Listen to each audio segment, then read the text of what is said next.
Gisingin na ang diwa, salubungin ang umaga. Handa ka na ba?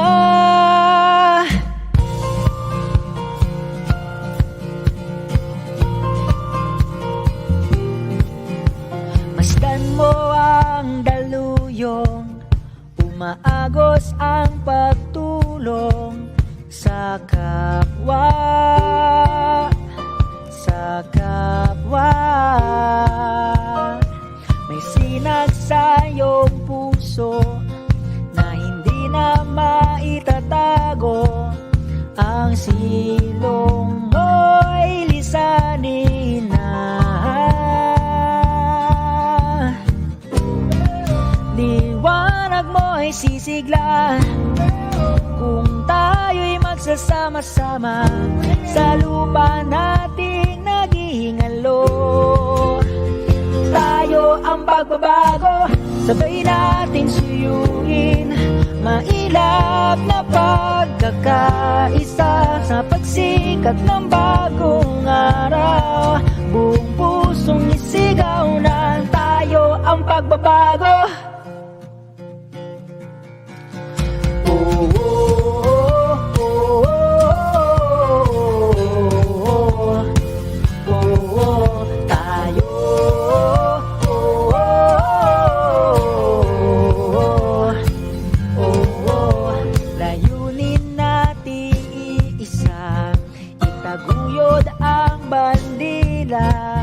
Yakapin ang pagkakaiba.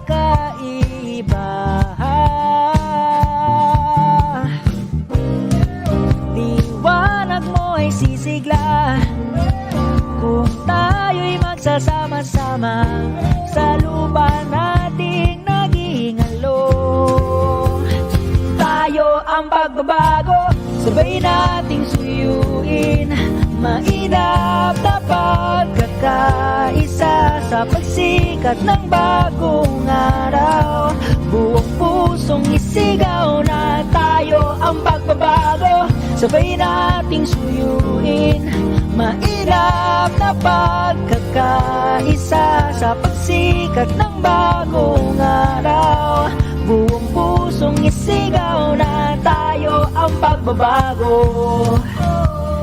Tayo ang pagbabago.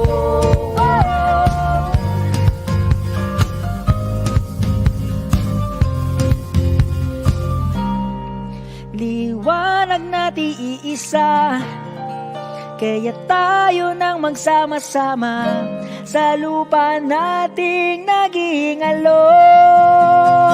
Tayo ang pagbabago, sabay nating suyuin. Mailap na pagkakaisa sa pagsikat ng bagong araw. Buong pusong isigaw na tayo ang pagbabago, sabay nating suyuin. Mailap na pagkakaisa sa pagsikat ng bagong araw. Buong pusong isigaw na tayo ang pagbabago.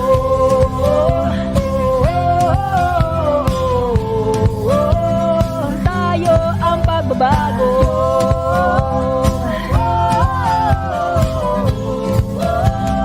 Tayo ang pagbabago.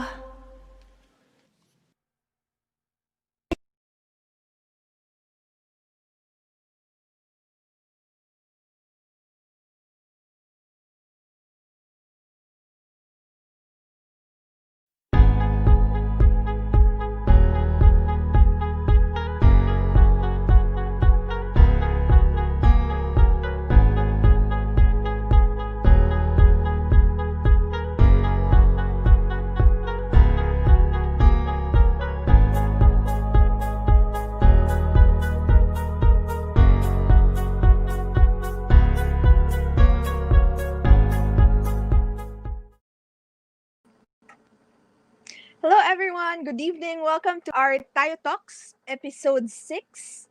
And tonight we'll be meeting some of our national finalists from Mindanao. If you remember the last time that we did our Tayo Talks, we are with our SK... Paano ba sila? SK candidates for the Tayo SK Community Service Award. And if you're new here in our Tayo Talks Online series, Tayo Talks Online is our online take on our usual Friday hangout. Kung natatandaan nyo pa, way back pre-pandemic times, we used to hang out with friends on a Friday. Or baka iilan lang kami. Baka friends ko lang siguro yon. But we find ourselves hanging out on a Friday night over coffee, over dinner. Kasi tapos na yung linggo. Having dinner with friends or with classmates or even with workmates after the whole week of tasks and a whole week of requirements from school. Friday is our thing with my friends. And so I hope for this evening you'll join us, hang out with our 5 national finalists from Mindanao. And siguro to give you a sneak peek on how is it like for these youth organizations. Hindi po sila random lang na youth org na, sino ba yung youth org sa Mindanao? Ayan, hindi sila randomly picked by the secretariat. They went through a whole process of screening, interviews, and a panel screening even with some of our experts and professionals in youth development scene, etc. And kung di nyo na lang po nalalaman, no, 20 po sila ngayon, pero nanggaling po sila sa 853 last July. And so, meeting these 5 young people who are actually doing amazing in their communities, even until now, way back pa, most of their projects started April, May, but still, they're doing projects and doing initiatives 7 months into quarantine and into the pandemic. And before I introduce them into the screen with us, siguro I'll introduce some of our audience. I see 30. Hey, 30. And he's greeting one of our guests, JJ. Hello, 30. 30 is also one of the semi-finalists for TAYO18. I see supporters of some of our interviewees. That's great. I hope you guys all the way from Mindanao would cheer for your representatives tonight. And I see one alumni. Hello from Cortero National High School, Talyamba Ensemble. There are national finalists last year. Guys, thank you for joining us this evening. I see another good friend of ours, TAYO18. Hello, humans, from Jerus all the way from Mindoro. Thank you guys for watching with us. And if you have questions, if you want to say hi to our national finalists or guests for tonight, please use the comments section below or just give a shout out. Hopefully, some of our guests would mag-comment sila pabalik sa inyo.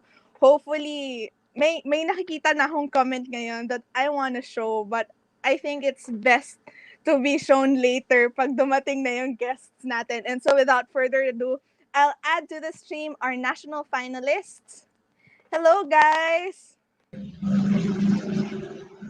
Hello po. Hello po. Ipapakita ko na yung gusto ko pang ma-add kanina pa. I'm sorry guys Ano lang, trigger warning. Ayan. Go Lavi. Nega Laurel Abueva. Full name, guys. It's a full name tag yan. Hello, Liam, all the way from Cagayan de Oro. Tama ba? Nasa Cagayan de Oro si Liam? Yes po. Yes, ayan. Before pa tayo magkulitan at mag-asaran with our org mates on the comment section, let's do a quick introductions. So, at first, I'm Trisha. I'm from Tayo Awards. Erna, go do it. Hello, I'm Herna Tano from Andam Higala po.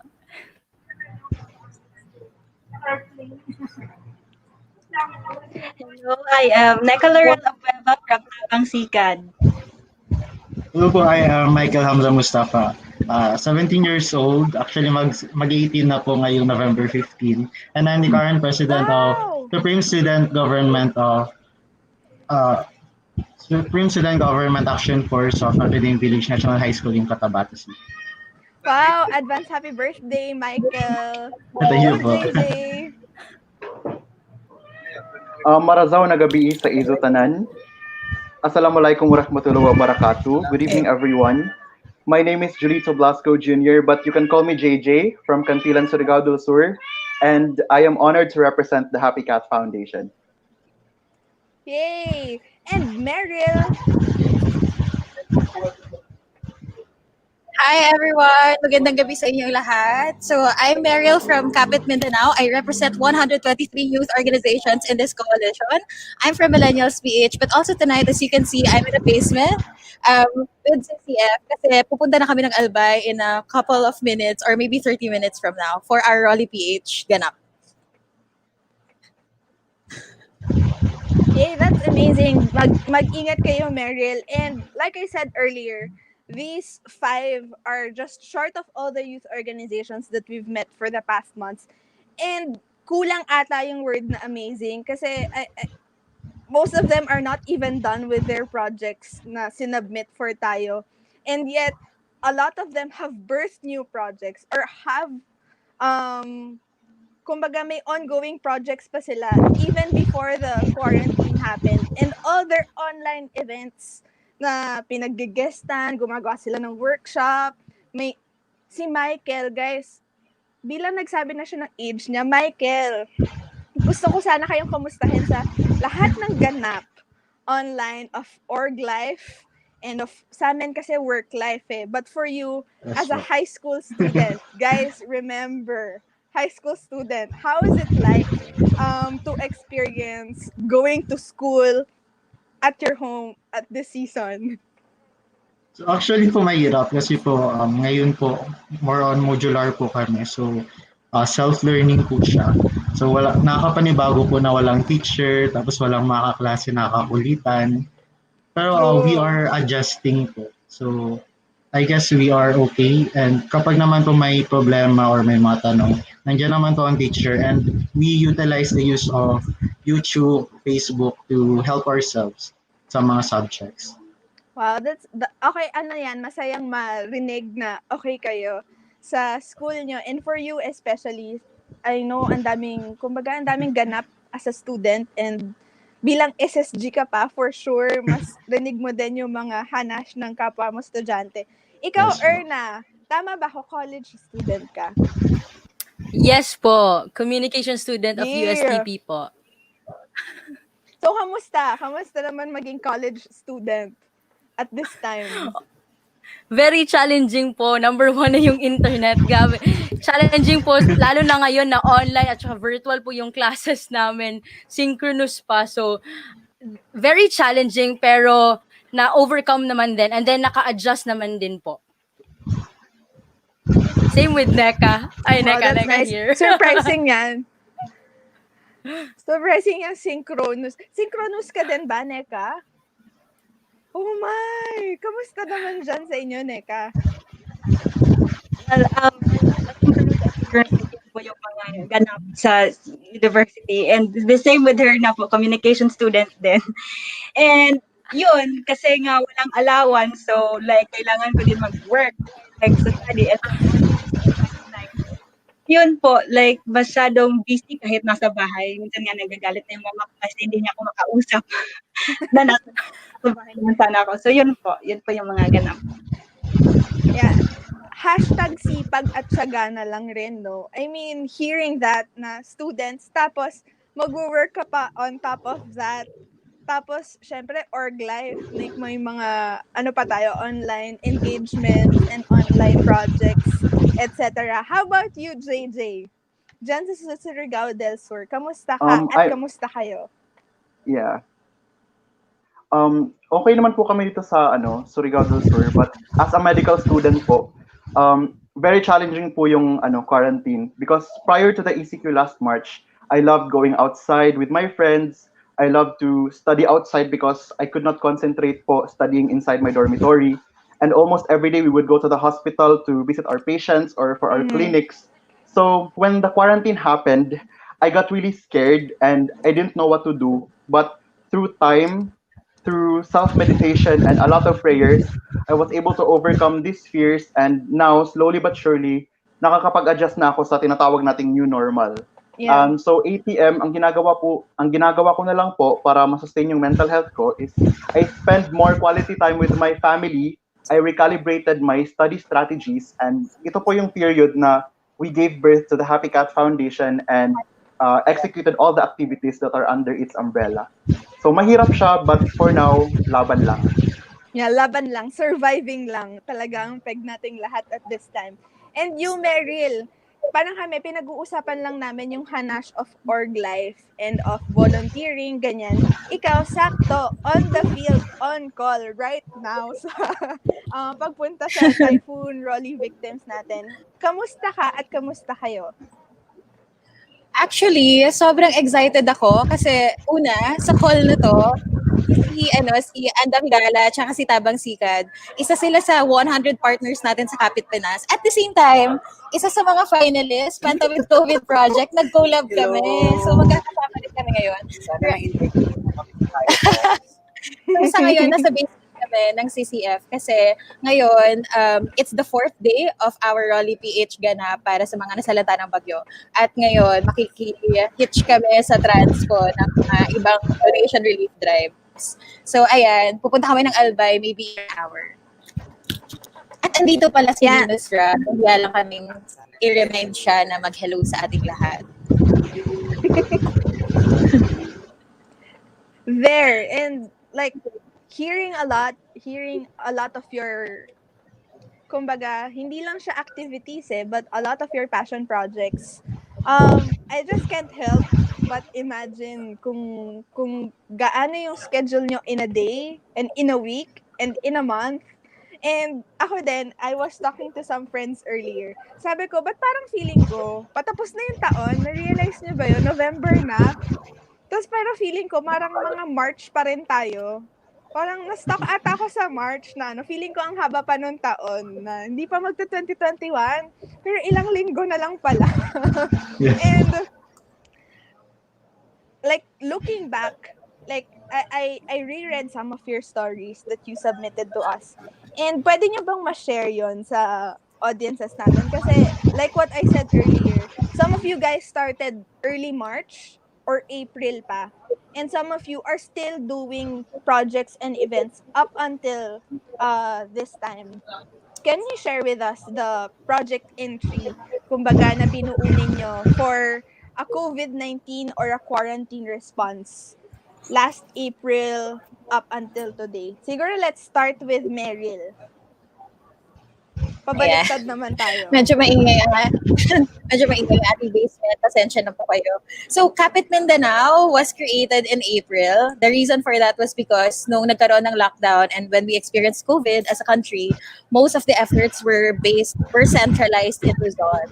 And we were already doing, as Millennials PH, which is the organization that I come from, we were already doing different donation drives. But we realized that there is help needed for Mindanao. And so we created Kapit Mindanao. But at that time, marami na kasi donation drives and there was definitely donation fatigue. So we realized na kailangan namin ng not just Millennials PH and our chapters, but we need help from other youth organizations. We need their energies and their commitment. And so we created this coalition. And as of today, Kapit Mindanao is a coalition of 123 organizations. And right now, kahit natapos na yung fundraising campaign natin para sa mga kababayan sa Mindanao, which was about 500,000 pesos for 20 communities, we are already doing a different project. And also, we are legitimizing Kapit Mindanao as a network.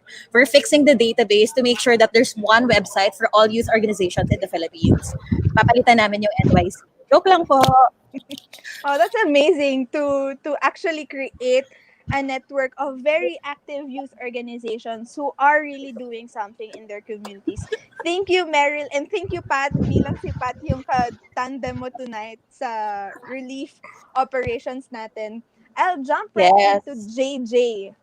JJ kayo, can you tell us of your project na na-introhan mo na siya kanina when you introduced yourself? So initially, we submitted 7 project entries for this year's edition, for this year's search. Tandang-tanda ko yan, JJ. Yeah. Kasi sabi ko, glitch ba to? Ba't dito? Ba't dito yung email nila? Resend kasi mahina yung signal. But, yes, sorry. Take it away. And yung nakapasok for the national finals is yung Doon Po Sa Amin.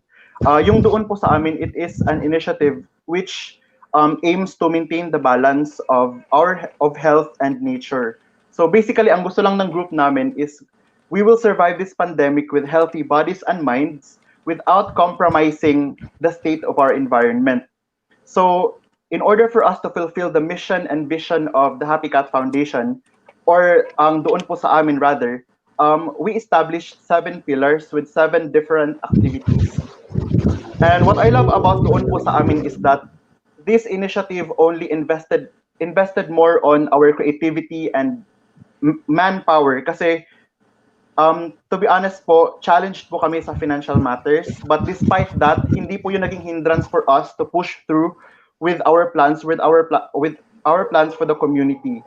And despite our financial limitations, we are so grateful to God kasi blessed niya kami with so many friends na nag-donate sa amin ng in-kind donations for our pillars, such as chickens, seeds, used bond papers, and eggshells, and many others. As much as I would like to present all our activities for doon po sa amin, bibigyan ko lang po kayo ng isa. We donated 10 reams of bond papers to to the pupils of Barangay San Pedro. But the twist for this one is yung bond papers na shinare namin is actually printed na siya, used na siya. So printed na siya, but pwede pang maprintan yung kabilang side. So instead of throwing all of those papers away, we decided to share them to these kids, and para makatulong din kami sa sa education.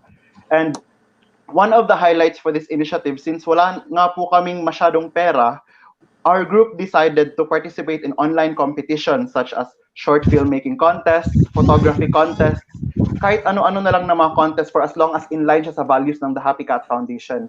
And every time po na nanalo kami, yung prize po, yung premyo po na matatanggap namin, 100% of those prizes were used for the development of our pillars.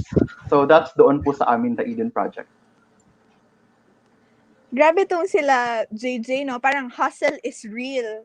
Like to look for resources, to look for partners, like literally looking for all opportunities that they could join in. And that's amazing hearing all. Nung nabasa ko din, I remember nung nabasa namin yung entry mo.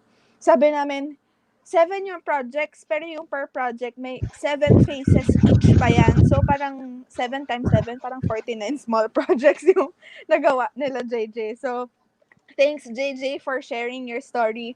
I'll jump naman to CDO. So Tabang Sikad, yan si Neka.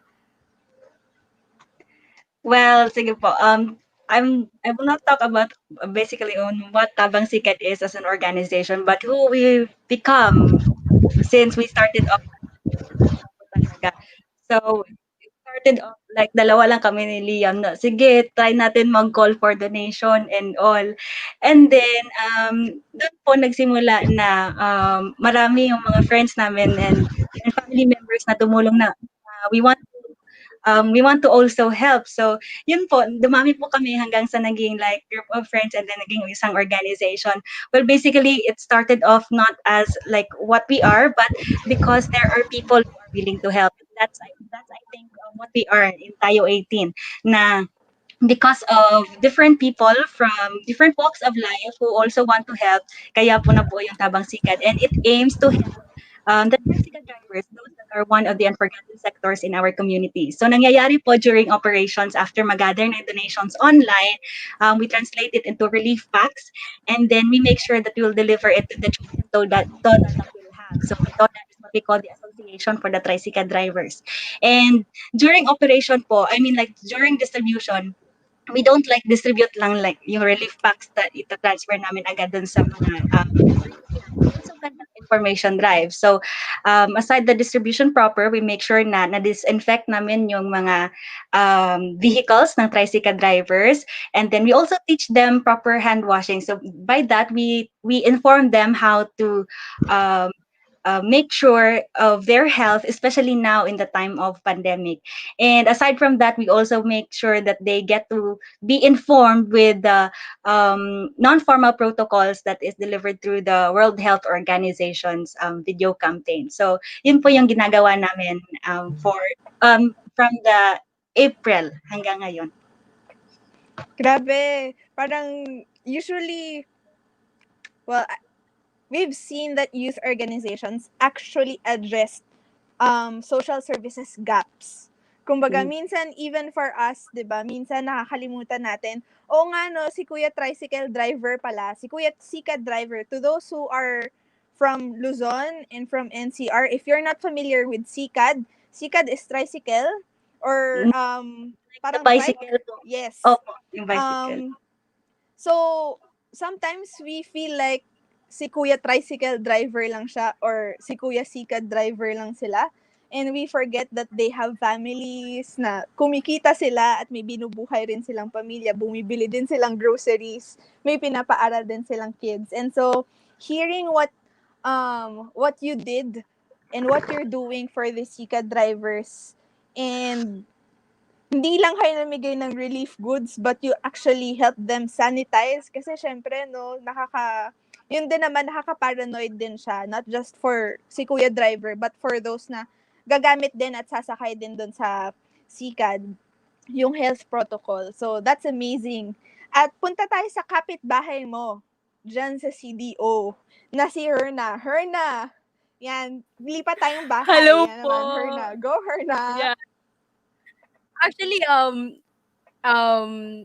Liam is my best friend. So, we are related and kasama lang talaga kami ni Neka I-flash and ko then na yung Liam. And we are yung very happy. na-all comment ni Liam. Oh, Diba? sana all. Sana all. Anyway, so Andam Higala really started as an hugot of the scholars community, the city scholars community of USTP. So it was April 16 no, when I asked them if who could be the most vulnerable sector in our community. So marami yung answers nila, talagang they really think of it critically. Pero sa amin ng co-founder ko, we really asked ourselves, what is common among these sectors? And then we really and looking at the status quo din po dito sa amin sa Cagayan de Oro. At that time may shortage po sa alcohol, sa mask, sa mga vitamins, lahat doon. Kaya na-identify namin that what made us very vulnerable in this health crisis is the shortage of kwan. That's why we addressed the needs of sanitary kits, most especially po yung pangangailangan ng kababaihan at kabataan. Kaya we really identified the needs. Every time we visited the community, we do our community scanning talaga. And we really identify the specific needs na pangangailangan, most especially if for example lang po, yung mga 18 below na babae, yung pangangailangan talaga is sanitary napkins, ganon. And then for young mothers, we also provided contraceptives. And giving of contraceptives is also an hugot. Hugot po talaga. Kasi I think nakita po namin yun sa sa timeline, yung baka tataas yung o dodoble yung populasyon after COVID. So wala pa kasi kami, we have done an research pero hindi po namin, wala pa pong data kumbaga nung panahon na yun. Kaya we collaborated with government agencies and we confirmed that this is really a need of the community. So, yun, different po talaga yung needs in every sector, including we also gave attention to the homeless. Kasi, yung relief goods is binibigay barangay-based or community-based. How about those homeless people po na wala po silang community na tinuturing? So, we gave attention to them, also the PWDs, and of course, our frontliners din po. So, that was just a few of our, binigyan namin ng atensyon, kumbaga. And then, after our 7th wave din po, we reassessed everything. We look into the problems, the current problems that our women and children is experiencing po. Kaya we have this precursor project na ginagawa namin up until ngayon, yung Andam Eba for the women's sector and then the Andam Ella for the children's sector, providing papers then po and inks to school communities who are located in the hinterlands or your far-flung areas dito po sa Cagayan de Oro. I think that would be all po. Wow, that's amazing, Erna. Parang remembering your project entry from all that we've read and we've met, tanda namin, parang ang usapan namin ng secretariat, parang una, joke-joke, palang asaran pa namin yung quarantine baby. Uy, Yeah. quarantine baby, ganon. But, parang if we'd look at it also to families who are more prone to poverty because madami sila. Siyempre, pag madami True. kayo, mas madami kang papakainin, mas madami mong True. kailangang pera, mas madaming bigas, mas madaming ulam na hanapin. And so, it became, when we read your entry, doon namin na-realize na, oo nga, no, dapat pala hindi lang joke yung quarantine baby. Yeah. Kasi baka naman hindi, hindi capable yung family to actually provide Mm-mm. for that kid. Or hindi naman din talaga nila gusto. Pero they don't have the means or kumbaga, yung access to these pills, etc. na naibigay ninyo would have been a lifesaver. Kasi 'di ba at this time, parang sobrang cheesy man sabihin, pero sa totoo lang, survival lang talaga yung habol nating lahat. Na I've been Yes. hearing a lot of people would say na fundraising lang naman yung ginawa nila tsaka donation drive. Pero sa totoo po, sa totoo lang, madami talagang umaasa sa donation drives at kasi madaming nawalan ng trabaho, madaming nahirapan sa panahon ngayon. And so, that small bag of goodies, kahit pa yan Yes. bigas, yung canned goods, at lalo na yun, contraceptive pills, yung sanitary napkins, that's like a relief. Kumbaga, hindi lang siya donation good, but a relief for these families na hindi na nila iisipin yun for at least Yes maybe a po. few days or a few weeks. Thank you, Erna. Thank you And po. sa ating bunso tonight, Michael. Michael, all the way, medyo layo naman tayo ng konti. Cotabato City. Michael, ano yung project entry na inyong ginawa at isinubmit sa TAYO18? So this pandemic po, we decided to innovate our ongoing project, which is the Bangkalaman project, to address the COVID situation. And we made it to Bangkalaman Project of Education. So we actually help the youth tsaka yung mga parents po in online enrollment. Kasi po di ba marami po ngayon na yung meron pong creation na ng online rambulan. So marami pong students and parents na takot din po ipaaral ang students sa school because nga po sa COVID-19. So yun po ang ginawa namin, and we also collaborated with our teacher na mag-donate po ng mga cellphones for the students na wala pong cellphones, para po meron po silang means of communication sa kanilang teachers. And lastly po, gumawa rin po kami ng bangka. Na-purchase po kami ng bangka para po sa mga students na nakatira po sa tabing ilog. Kasi po yung school po namin is katabi niya po ilog. So yung may mga students po kami na kailangan pa po nilang tumawid ng ilog para lang po makapag-aral. So ngayon pong COVID, ginagamit po yung bangka para po mahatid yung mga modules and other means po na para po, halimbawa po gusto po nilang pumunta sa hospital, they can use our bangka po para Wow. Opo. Ayun lang. Parang,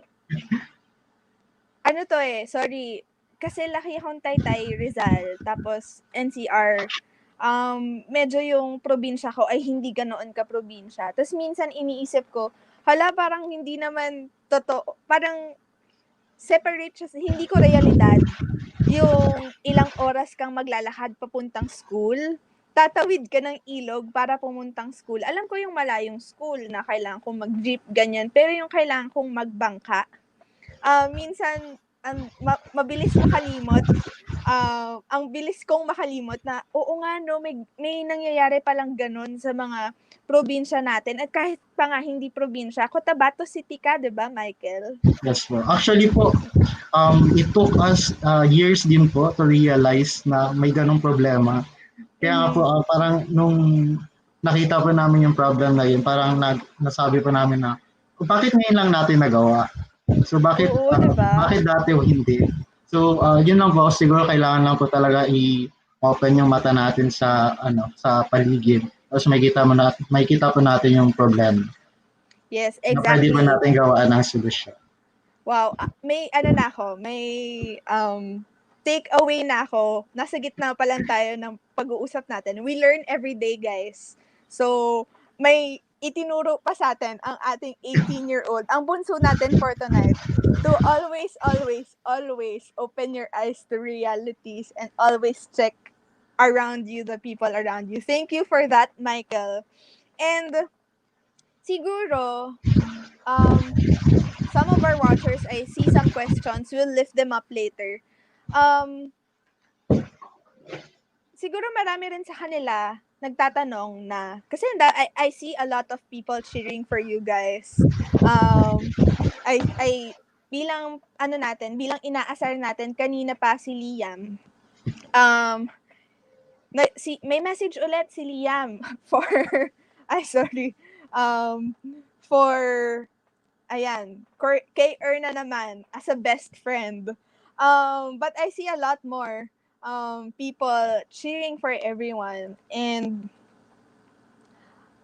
sometimes there may be other young people who would think na baka naman kayo lang yung kayang may gumawa niyan. Baka naman hindi naman para sa amin yung pag-volunteer or paggawa ng project or pagtulong sa iba. Siguro gagalingan ko na lang mag-aral. Or wala, chill na lang naman ako eh. Parang hindi ko naman yan na-experience. Ganyan. Especially siguro, I want to hear from you, bilang lahat kayo ay taga Mindanao. What do you think is the value? Sino ang kabataang Mindanawan? Tama ba ako ng term? Paano nyo may explain? Kumbaga, parang if this is Miss Universe, ganyan. Parang what is the character of a Mindanawan youth? Wait lang, si Meryl ata ay may ano. Yes, Meryl? Hi guys! Ano, may Miss Universe question kayo para doon sa what it means to be a Mindanaoan. Right now, I'm actually with Venus Ra. Wow, right here in the basement of Miss Siskiyang. Universe. Hello po, Miss Venus. Hey guys! Hello po. Hi, Ma'am Venus.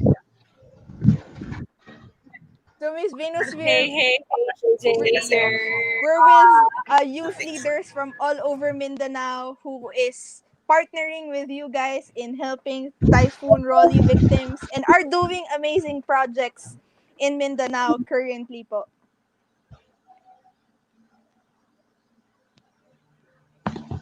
Ayan, medyo feeling ko humina na yung signal. Hindi kinaya yung power ni Miss Venus. Really appreciate it. Inga muna. Asa mo, ma'am? Sa Mindanao, ma'am? Sorry, Miss Venus, ano po yun? Humina yung signal. Really, I was saying salamat sa inyong tabang, ma'am, sa Bicol.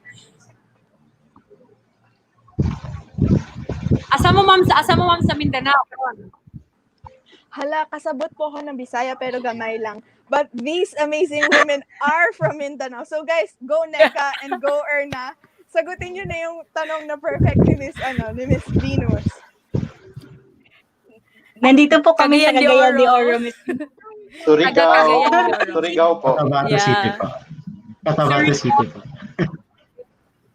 And where you're from, Michael? Si Michael From Michael. Cotabato City po. Cotabato. Okay, nice kayo, guys. Thank you. We truly appreciate your help. I am from Bicol, and I hope we can leave tonight and bring all the goods to my kababayans there. But rest assured, guys, your help is really appreciated. Salamat kayo sa inyong tabang ba sa mo ang probinsya. Thank you, Miss Venus. Mag-ingat po kayo later sa pagbiyahe niyo po sa Albay. Medyo mahaba-haba yung drive. So, we'll pray for you guys for safe travel and para talagang heartfelt yung help na ma-receive din ng mga kababayan po ninyo sa Albay at sa Region 5. Thank you po. Yeah. Guys, thank you. Appreciate you.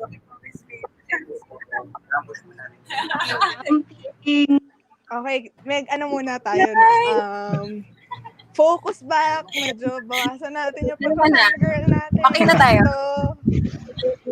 Okay guys, we're fine. We're good. Okay na tayo?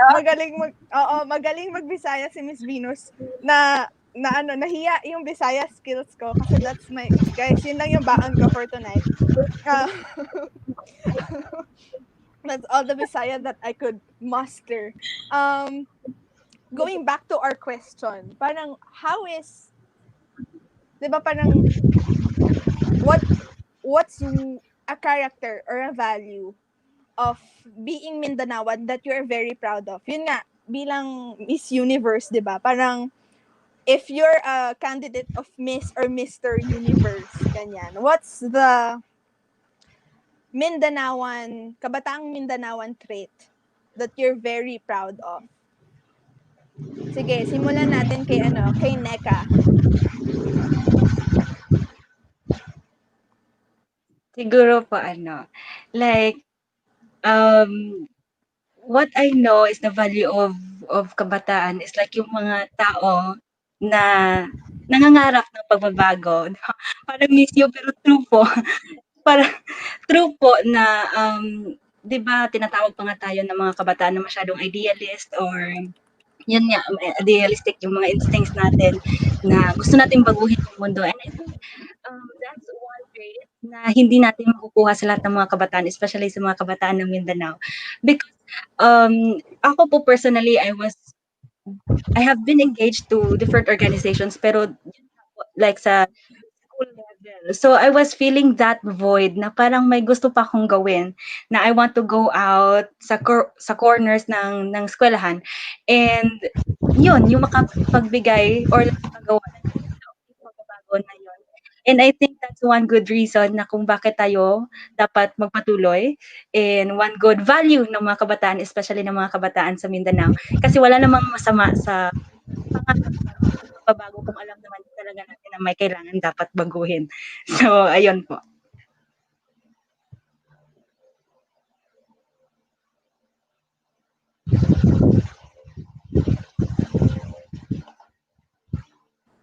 Nakamute ako. Thank you, Neka. Like I said, yun nga, ang takeaway ko doon sa sagot ni Neka is, ang kabataang Mindanaoan, naghahanap lagi ng pagbabago.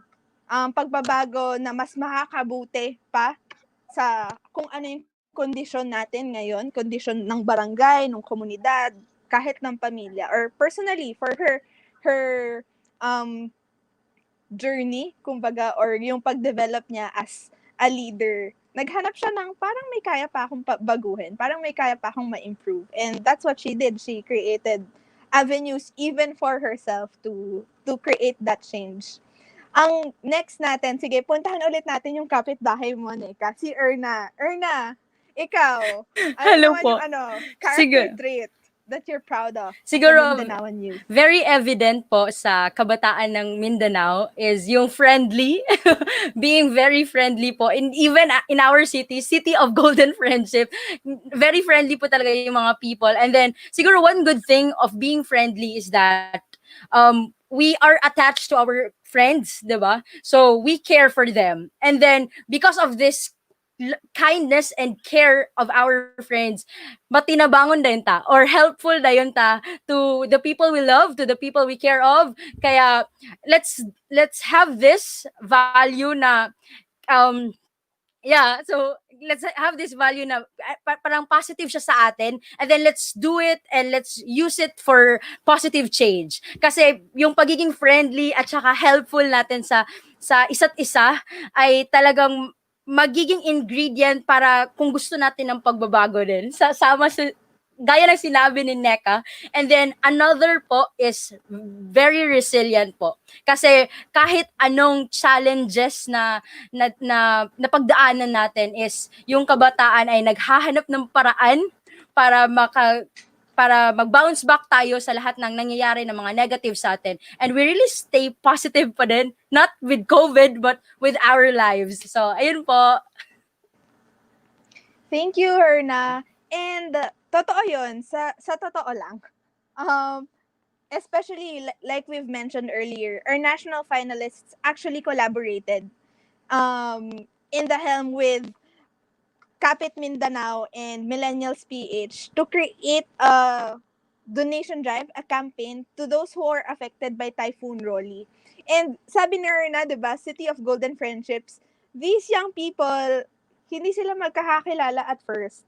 Hindi kami magkakakilala for several months. Nagkakilala kami dahil in-interview namin sila, dahil nandito tayo tonight talking with each other.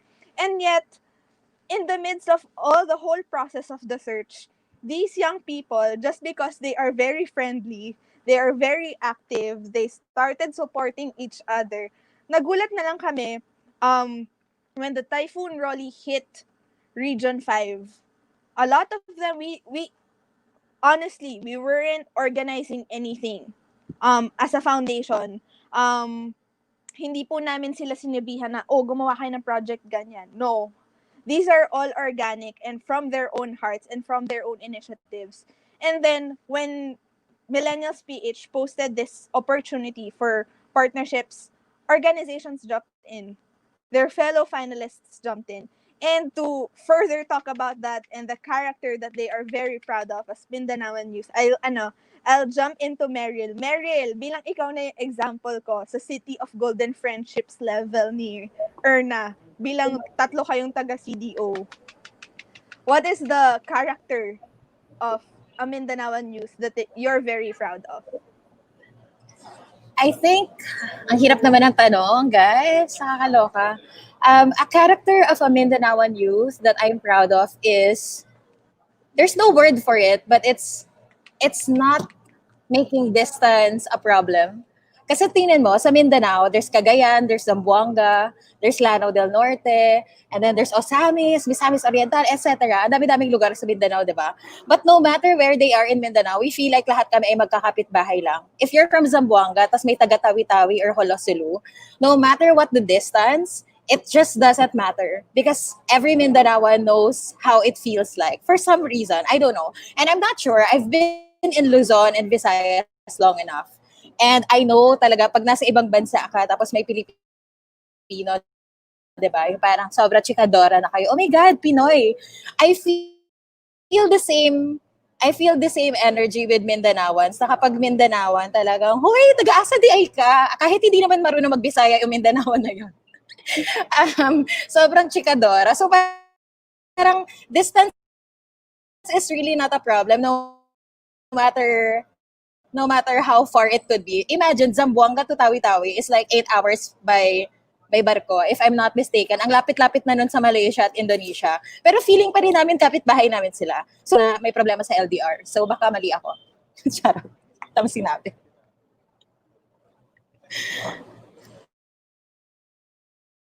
Nakamute ulit ako. But, what I said was, totoo yun, Meryl. Like, every time we meet someone from Mindanao, a youth leader from Mindanao, and we'd say, kilala mo ba si ganito? Pero parang we were expecting na hindi. Kasi we were talking to someone from CDO, then we're referring na, kilala mo ba tong si ganito na from Zamboanga City? Na-meet kasi namin siya like 2 years ago. Then he'd say, oo, si ganito, ganyan, oo, kilala ko yan. Friend kami yan. Tapos maya, from Zamboanga, to those na medyo hindi familiar with geography, Zamboanga as in medyo south na siya, apart from the islands, Zamboanga, nasa tip na siya. Then we'd ask someone, si Zamboanga na leader, we'd ask him, uy, kilala mo ba tong grupo na to from Surigao del Sur, kabilang side? Like literally magkabila silang dulo, hindi sila magkatapat sa baba, magkatapat sila from north to south. And then he'd say, oo, kilala ko yan, nag-meet na kami niyan. Tapos parang ako, wait, what? Parang kami dito sa Tagaluzon, hindi ko naman kakilala yung mga, pag may sinabi kayong, kilala mo tong taga Cavite na to, ganyan. Well, and that's a character that I noticed with Mindanaoan leaders. You'd start asking us if we know this person from, uy, may kakilala ko sa Lucena.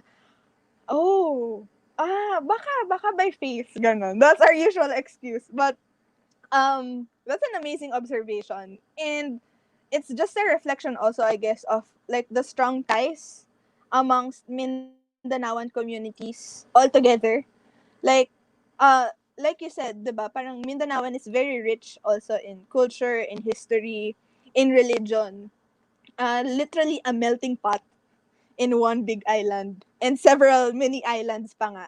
And yet you have that strong sense of community and sense of bond as Mindanaoan, and that's amazing to hear. And siguro medyo punta tayo sa, bilang nabanggit ko ng Surigao del Sur. Punta na ako kay JJ. JJ, kilala mo ba si Joke lang? JJ, I'll go to you. What's the character of a Mindanaoan youth that you're very proud of? I have three answers to this question. Number one, Mindanaoans are creative and innovative.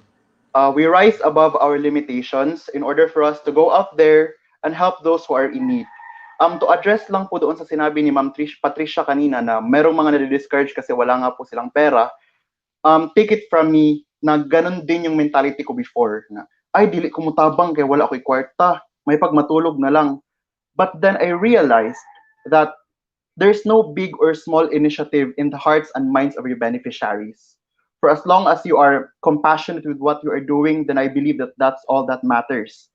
Number two is that Mindanaoans are brave. We are not afraid to speak our minds. We are not afraid to speak our truth. And we are not afraid to speak the truth of what is happening in our surroundings. And number three, the Mindanaoans are hopeful. Despite all these catastrophes, despite this pandemic, we are still standing here clinging to that one possibility that someday, pohon, we will get the happiness and the healing that all of us deserve. So, yung tatlong qualities ng isang Mindanaoan for me ay creative, brave, and hopeful. Thank you.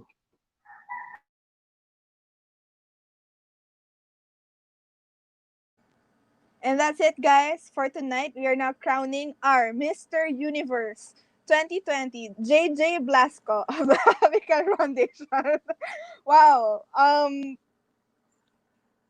Literally, like, I don't have to explain any of that. That's like a nice cap off of all those three qualities of a Mindanaoan youth. And from our bunso,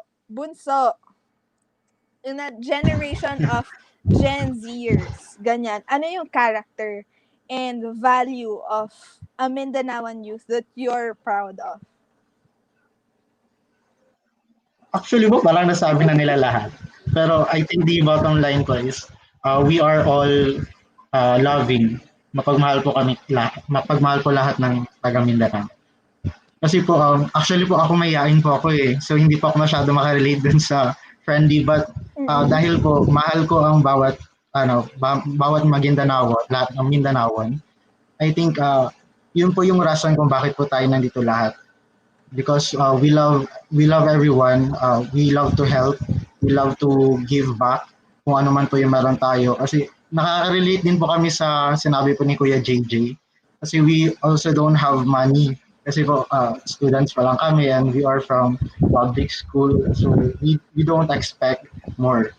Pero po dahil po sa pagtutulungan ng lahat, dahil po sa pagmamahal, nandito po tayong lahat. So ayun. Kahit feeling mo man, Michael, na wala ka nang madadagdag, that's like the best cap off of all your answers for tonight. Na you could be creative, you can be dynamic, you could be friendly, you could be brave, you could be, you would go the distance. All that, you could all do that because of love. Very cheesy, no? But that's true.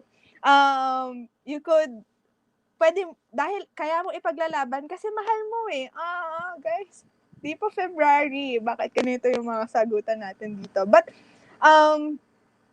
even if it sounds cheesy, like that's one character, one value, and one emotion that really moves people to do something. Because, kahit pa yung kwento nila Naika na sila ni Liam yung gumawa ng proyekto, na from loving each other to loving other people and loving their community to loving our fellow women for Erna, Mary loving the whole of Mindanao, loving collaboration to work with many, many youth organizations. JJ loving the environment and loving creating new ways and to collaborate and to create projects. And for Michael, loving education at whatever cost it may give you, 'di ba? Parang kahit pa yan kailangan kong lumangoy para pumunta sa klase, kaya kong ipaglaban yan kasi gusto ko at mahal ko ang pag-aaral. And so, to close off for tonight, I guess let's hear it from those people whose love for others parang mas na-amplify pa at the time of disasters. And I know this is a huge issue for our fellow Filipinos in Region 5. And with, the whole nation was bracing for impact at that time at sila yung samalo. Even NCR, even for me from Region 4A, we were bracing for impact and yet we barely felt it. And once I went online and saw the news, I ended up praying for our fellow Filipinos in Region 5 kasi in my relief na hindi kami natamaan, sila yung sobrang naapektuhan, nawalan sila ng mga bahay, nawalan ng kapamilya, nawalan ng trabaho, nawalan ng pamumuhay. And so, our national finalists, we've been, kumbaga na-insert na natin to sa usapan natin for the rest of the night.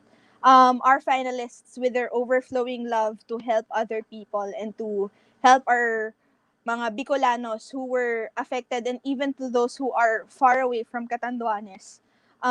They created a fundraising initiative, a donation drive for those who were greatly affected, not just in Region 5, but if I'm not mistaken, is it 12 provinces in Luzon? Tama ba ako, Meryl? How many Yes, provinces Pat, na yung we target are. ng... Yes, definitely 12 provinces in Luzon. So, I'll share the screen away with Neka, who's gonna share her 11-11 campaign with Tabang Sikad, still in partnership with Kapit Pinas, and the bigger fundraising campaign, which is Kapit Pinas, will be shared by Meryl. Go, ladies! Okay po. So in partnership with Kapit Pinas and the Kapit Mindanao Network, we encourage everyone to send in their 11 pesos when the clock takes 11:11 to help our friends and families that are affected by the typhoon Rolly and Quinta. So for like further information and discussion about this project, Miss Meryl will talk about also the especially now that they are in the relief operations na. And so, hi guys. I know that this is a Mindanao Tayo Talks now, but like we said, Kapit Mindanao, when we created it, it was a group of nationwide organizations for the benefit of Mindanao. But I am a Mindanaoan myself also, as well as the founders of Kapit Mindanao, Val and Patsy are also watching today. So the Kapit Mindanao campaign for 20 communities has already ended in July. But right now, we didn't realize that it will be this fast that we will create another campaign. At dahil nga doon, because may bagyo, the Super Typhoon Rolly and Kinta, the network decided to create a new campaign. And this time, with beneficiaries coming from our brothers and sisters in Luzon. So we partnered with different Tayo organizations as well as the whole Capital Mindanao network to be able to do this. So in total, this is in partnership with over 200 organizations, youth organizations in the Philippines, all willing to be able to raise funding kasi 1 month lang ang ating campaign para sa ating mga kapatid sa iba't ibang sulok ng Luzon, iba't ibang probinsya. So guys, kahit ano yung amount, I know that napagod na kayo sa kakarinig nito sa Kapit Mindanao, pero really kahit piso, it will really go a long way. All you need to do is go to the Facebook page of Kapit Mindanao or type in tinyurl.com/capitdonate. Any amount will really go a long way. At the same time, if you are in Manila and if you have hygiene kits, food packs that you'd like to donate, please donate. We have areas in Manila as well as other parts of Luzon that are drop-off points for in-kind donations. I just want to say that this is the fourth day of the Kapit Pinas campaign, and we've already raised 740,000 pesos with the help of everybody else in this kapitiran. So that's 40,000 in monetary donations and 700,000 in kind donations. Thank you so much to our partners. And actually, like I keep saying kanina pa, we are here. Sorry kung medyo maingay, but that's because we're going to Albay tonight to be able to deliver goods para sa 5 areas ng Albay. Ayun. So I hope that you visit our page, Kapit Mindanao, to get more information. You can still be our partner. You can volunteer definitely, but most importantly, please don't forget to share and donate. Thank you, Mariel, and thank you, Neka. I hope all our viewers would try to reach out and donate to this amazing fundraising campaign para sa mga kapwa nating Pilipinong nahihirapan po sa ngayon sa Region 5 and other provinces that were affected because of Typhoon Rolly and even Typhoon Choni and any disasters that have, kumbaga, naka-apekto sa kanila for the past few months. And so, if you need more information, if you want to know more about details and updates, just please follow the page of Kapit Mindanao. All our national finalists are also sharing updates. Tabang Sikad, Andam Higala is also sharing updates about this fundraising campaign. And if you're, again, I'm echoing what Mariel just said, if your youth organization would still want to partner and link up with this fundraising campaign, Kapit Pinas, just reach out to the Kapit Mindanao page. Just send them a message. We could link you up in this amazing partnership that we're doing. This is a huge social media bayanihan. I hope you don't miss out on this. Kung hindi nyo papalagpasan ang 11/11 sale in various online businesses and online shopping sites, I hope you don't miss out on this 11/11 campaign for our fellow Filipinos in Region 5. And for tonight, we will be ending. I hope you had a good evening with us, that the conversation, kumbaga, you get to have a glimpse on who are our young leaders in Mindanao and how they affect change and they cause change, not just in Mindanao, not just in their small barangays, but across the Philippines in various ways and in various initiatives that they are doing. And for next week, I hope you will join us as we meet other young leaders and national finalists from Visayas. So from Mindanao, tatalo naman tayo next week in knowing our Visayan youth leaders and national finalists for the 18th Search for 10 Accomplished Youth Organizations. And hopefully, you get to still watch this. If you missed the whole live stream, if you joined us in the middle of this stream will be uploaded and will stay uploaded on our Facebook page, YouTube, and even on Periscope, all in the TAYO Awards platform. So thank you, everyone, and good night. Gisingin na ang diwa, salubungin ang umaga. Handa ka na ba?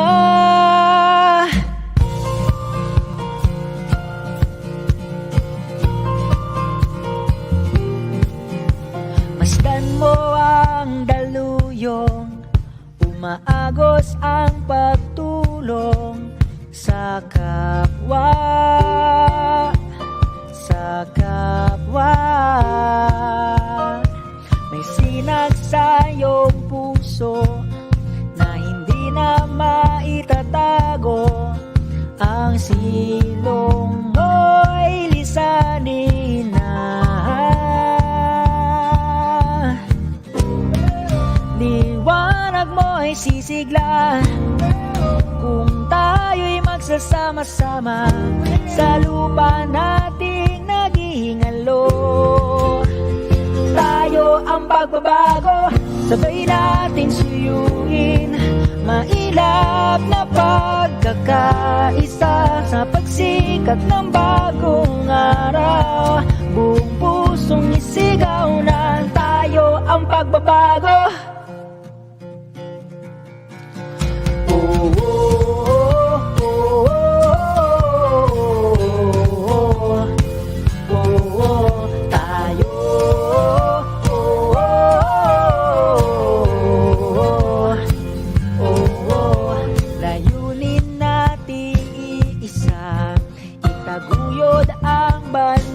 sila, yakapin ang pagkakaiba.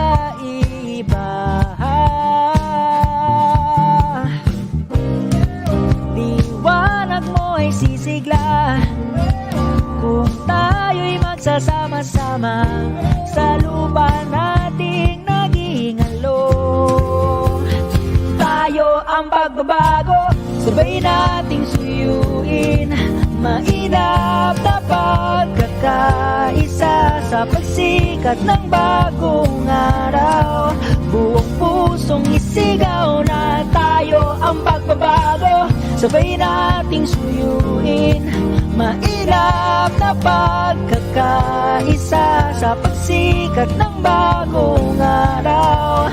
Buong pusong isigaw na tayo ang pagbabago.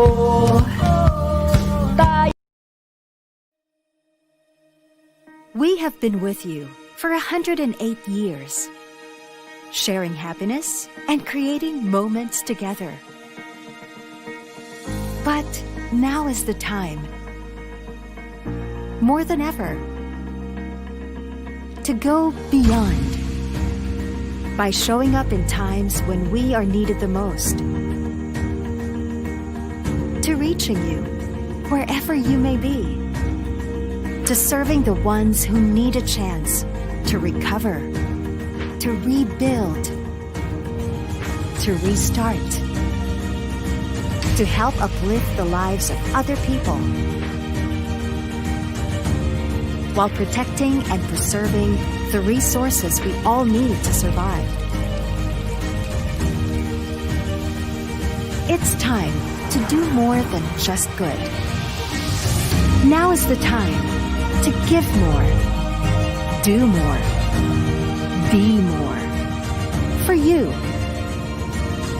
for the communities we serve, for a better future shared by all.